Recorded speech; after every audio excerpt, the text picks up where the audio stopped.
की संख्या कितनी थी? पहली टोकरी में संतरों की संख्या कितनी थी? बड़ा मतलब रीजनिंग टाइप का सवाल है, बड़ा रीजनिंग टाइप का सवाल है। प्लेस वैल्यू फेस वैल्यू नहीं आती एग्जाम में यार, कैसा क्या बात कर रहे हो तुम? Place value face value square निकालना ये सब एग्जाम में नहीं आते। स्क्वायर रूट निकालना, अब मैं तुमसे कहूं यार यहां पर स्क्वायर निकालो, मैं आपसे कहूं 84 का स्क्वायर बताओ, वाले से जीडी में सवाल आते थे। तो मतलब ही नहीं, उस टोकरी में डाल दिया जाए तो दोनों टोकरियों में संतरों की संख्या बराबर हो जाएगी। तो पहली टोकरी में संतरों की संख्या क्या होगी? ऑप्शन से उठाओ और कर दो, ऑप्शन से उठाओ और कर दो। अगर मैं मान लूं कि पहली टोकरी में 800 संतरे, तो कोई मतलब ही नहीं है। पहली टोकरी में 800 संतरे का क्या मतलब है भैया? दोनों टोकरियां मिलाकर ही 640 संतरे हैं। तो एक टोकरी में 800 कहां से लेकर आए हो?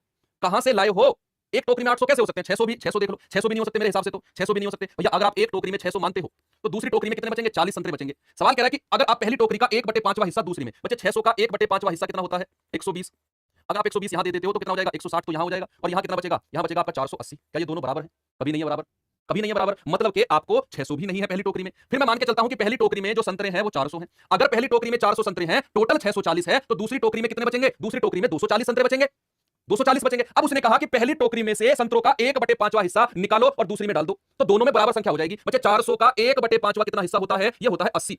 अगर आप 80 यहां से निकालते हो और यहां ऐड कर देते हो, तो यहां से 80 निकालोगे बचेगा 320, और यहां 80 ऐड कर देते हो तो हो जाएगा 320। क्या संख्या दोनों की बराबर हो गई? यस। इसका मतलब पहली टोकरी में कितने संतरे थे? पहली टोकरी में 400 संतरे थे। गुड। इस तरह के सवालों को इस तरह